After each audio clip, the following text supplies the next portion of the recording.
औलाद का मोह। दिलीप और सुधांशु नाम के दो भाई थे। दिलीप की शादी कावेरी के साथ हुई और सुधांशु की शादी माया के साथ। शादी के बाद दोनों भाई अपनी अपनी पत्नी के साथ खुशी खुशी रहा करते थे। दोनों भाइयों के परिवार एक ही घर में रहता था। साथ में खाना, साथ में घूमना, कुल मिलाकर दोनों भाइयों का परिवार खुशहाल परिवार था। कुछ सालों के बाद दिलीप की पत्नी कावेरी को एक बेटा हुआ। भैया, आज मैं बहुत खुश हूँ। चाचा बन गया हूँ मैं। हाँ भाई साहब, इस बच्चे के घर में आने से तो रौनक आ गई है। मैं सबको बताऊंगी कि मैं तो चाची बन गई हूँ, चाची। तुम दोनों कितने अच्छे हो। हमारे बच्चे के आने से ऐसे खुश हो रहे हो जैसे ये बच्चा तुम्हारा ही हो। बस भैया, अब आपका बेटा इस दुनिया में आ गया ना, हम भी कोशिश करेंगे कि हमारा भी बच्चा जल्दी से इस दुनिया में आ जाए। और फिर आपका और हमारा बच्चा दोनों मिलकर दिन भर घर के आंगन में खेला करेंगे। कितना मजा आएगा ना। सच कहती हूँ माया, मैं भी उसी दिन का इंतजार कर रही हूँ जब तुम्हारी भी गोद भर जाएगी और मेरे बेटे को एक छोटा भाई या बहन मिल जाएगी। 1 साल बीत जाता है। दिलीप और कावेरी का बेटा अब 1 साल का हो चुका था, लेकिन सुधांशु और माया की कोई औलाद नहीं होती। माया, लगता है कि हमारी जिंदगी में बच्चे का सुख ही नहीं है। ऐसा क्यों कहते हैं? दिलीप भाई साहब का बेटा भी तो हमारा ही बेटा है ना। तुम्हारी बात बिल्कुल ठीक है माया, लेकिन फिर भी हमारा खुद का एक बच्चा होता तो कितना अच्छा होता। हाँ, कावेरी भाभी भी हमेशा कहती हैं उन्हें अपने बेटे के लिए एक छोटा भाई या बहन चाहिए। लेकिन देखिए ना, हमारी तो किस्मत ही कितनी खराब है।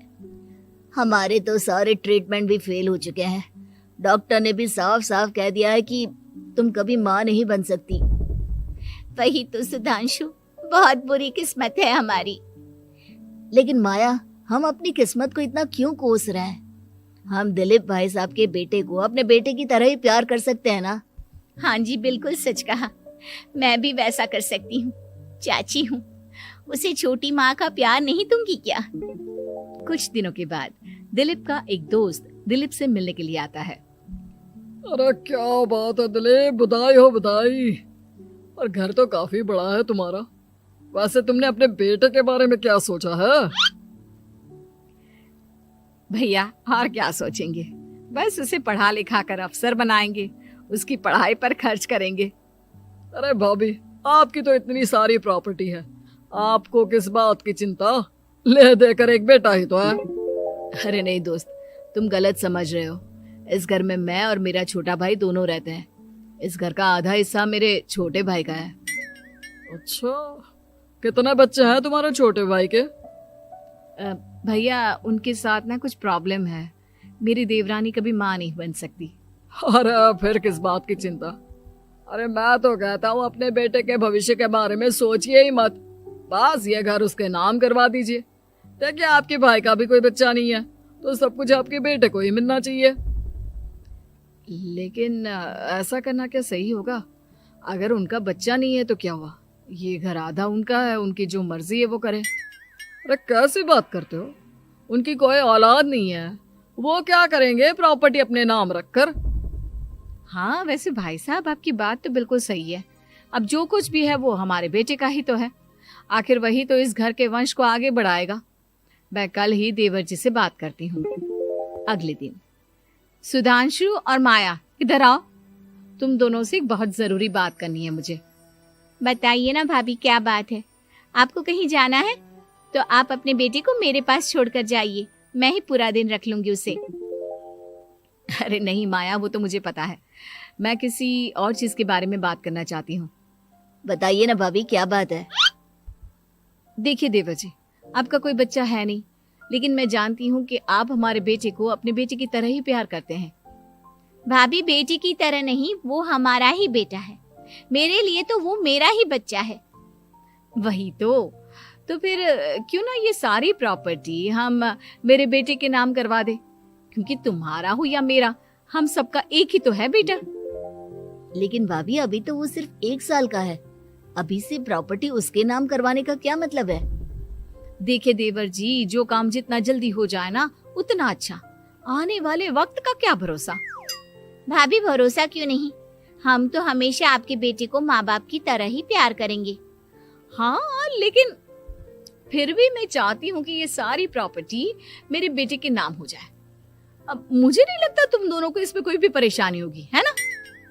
भाभी वैसे तो आप जो कह रही हैं वो बहुत जल्दबाजी है, लेकिन फिर भी अगर आपको ऐसा लगता है तो ठीक है, कल ही प्रॉपर्टी के पेपर बनवा लीजिए, मैं और माया उस पर साइन कर देंगे। इस तरह से अगले दिन प्रॉपर्टी के पेपर बनवाकर सारी प्रॉपर्टी दिलीप और कावेरी के बेटे के नाम पर करवा दी जाती है। कुछ दिनों के बाद सुधांशु, सुबह सुबह ये कौन लोग आ गए हैं तुम्हारे घर पर? भैया वो ऊपर वाला कमरा खाली पड़ा था ना, सोच रहा था किराएदार रख देता हूँ। लेकिन किराएदार रखने से पहले आपने हमसे पूछा भी नहीं। भाभी इसमें आपसे पूछने वाली क्या बात थी, हमें एक ही कमरे की जरूरत थी, इसलिए सोचा दूसरा कमरा किराए पर दे देते हैं, कुछ इनकम हो जाएगी। अरे माया, ये सारी प्रॉपर्टी अब मेरे बेटे के नाम पर है और यहाँ पर जो कुछ भी होगा उसके लिए तुम्हें मेरी या दिलीप की परमिशन तो लेनी पड़ेगी ना। हाँ सुधांशु, तुम्हारी भाभी ठीक ही तो कह रही है। अब देखो, तुमने खुद अपने हाथों से ये प्रॉपर्टी हमारे बेटे के नाम की है, वह अभी बहुत छोटा है, तो इस घर से रिलेटेड सारे फैसले तुम्हें हमसे पूछ कर लेने चाहिए। भाभी हमें तो लगा था कि आप हम लोगों से बहुत प्यार करती हैं, लेकिन आप तो हमारे साथ भेदभाव करने लगी। अरे, इसमें भेदभाव करने वाली क्या बात है? और मैंने कौन सा तुमसे कुछ गलत मांग लिया? अरे ले देकर मेरा बेटा इकलौता इस पूरे वंश का वारिस है, सब कुछ उसके नाम है। तुम्हें इस बात से जलन क्यों हो रही है? भाभी माया को जलन नहीं हो रही, वो तो बस ऐसे ही कह रही थी। सब जानती हूँ मैं, इसकी खुद की तो कोई औलाद पैदा नहीं हुई, बस इसीलिए जब देखो तब मेरे बेटे पर बुरी नजर डालती रहती है। देखो माया, कावेरी तुमसे बड़ी है, वो जैसा कहती है वैसा करो। और वैसे भी इस घर पर अब तुम लोगों का कोई अधिकार नहीं है, वो तो हम लोगों की भलाई समझो जो तुम्हें अभी तक यहाँ रहने दिया है। भैया आप इतने कैसे बदल गए? इस प्रॉपर्टी ने आपके दिल से हमारे लिए प्यार पूरी तरह खत्म कर दिया है क्या? इसी तरह वक्त बीतता जाता है और देखते देखते दिलीप और कावेरी का बेटा प्रणव 25 साल का हो जाता है और उसकी नौकरी लग जाती है। पापा, आज मेरा अपॉइंटमेंट लेटर आ गया है, मैंने सिंगापुर में जॉब ज्वाइन कर ली है। लेकिन प्रणव, विदेश में नौकरी करने जाने से पहले तुम्हें कम से कम अपने मम्मी पापा से एक बार पूछना चाहिए था ना। इसमें पूछने वाली क्या बात है माँ, मैं सिंगापुर जाकर जॉब करना चाहता हूँ तो करना चाहता हूँ। देखो प्रणव, हमने तुम्हारे लिए इतनी सारी प्रॉपर्टी यहाँ पर रखी हुई है, उन सब का क्या होगा? यहाँ रहो, बिजनेस करो। सॉरी पापा, मैं यहाँ रहकर कोई बिजनेस नहीं करने वाला, और ये जितनी भी प्रॉपर्टी आपने मेरे लिए संभाल कर रखी है ना, ऐसे ही किसी को दान में दे दीजिए, क्योंकि मैं सिंगापुर से वापस इंडिया आकर कभी नहीं रहने वाला। दिमाग खराब हो गया है तेरा, जानता नहीं तेरी वजह से हमने तेरे चाचा चाची से लड़ाई करके पूरा घर तेरे नाम करवा दिया था। हाँ तो ऐसा करने से पहले आपको सोचना चाहिए था ना। और मम्मा, मैं तो वैसे भी उस वक्त 1 साल का था, मेरा इस मैटर से कोई लेना देना नहीं है। कैसी बात कर रहा है ये लड़का? अरे तेरी वजह से अपने छोटे भाई से दुश्मनी लेकर बैठा हूं मैंने तो उसे घर से भी निकाल दिया। जानता नहीं तू, बाजू वाले घर में एक छोटा सा कमरा किराए पर लेकर रहते हैं तेरे चाचा चाची, और ये सब मैंने तेरे लिए किया। देखिए पापा, आपने जो कुछ भी किया अपने लिए किया। मैंने आपसे कब कहा था कि मुझे ये प्रॉपर्टी और घर चाहिए? और वैसे भी अपने भाई के साथ इस तरह का बिहेव करके आपने कोई अच्छा काम तो किया नहीं। तू सही कह रहा है बेटा, हमने तेरे चक्कर में अपने छोटे भाई जैसे देवर और बहन जैसी देवरानी को इस घर से निकाल दिया। बहुत बड़ी गलती हो गई मुझसे। ठीक है मॉम, तो अब आप अपनी गलती सुधारो, लेकिन मुझे तो फॉरेन जाना है, मैं वहीं जाऊंगा। अब आगे क्या करना है ये आपका डिसीजन है। और प्रणव सिंगापुर जॉब करने के लिए चला जाता है। कुछ दिनों के बाद जब दिलीप और कावेरी को अपनी गलती का एहसास होता है तो वो सुधांशु के घर पहुंचती है। सुधांशु, माया, हमें माफ कर दो, हमसे बहुत बड़ी गलती हो गई। क्या हुआ भाभी? आज इतने सालों के बाद अब हम गरीब लोगों के घर क्या करने आई हैं? भाभी, हमने तो खुशी खुशी अपने भतीजे को सब कुछ दे दिया, अब हमारे पास कुछ भी नहीं बचा है।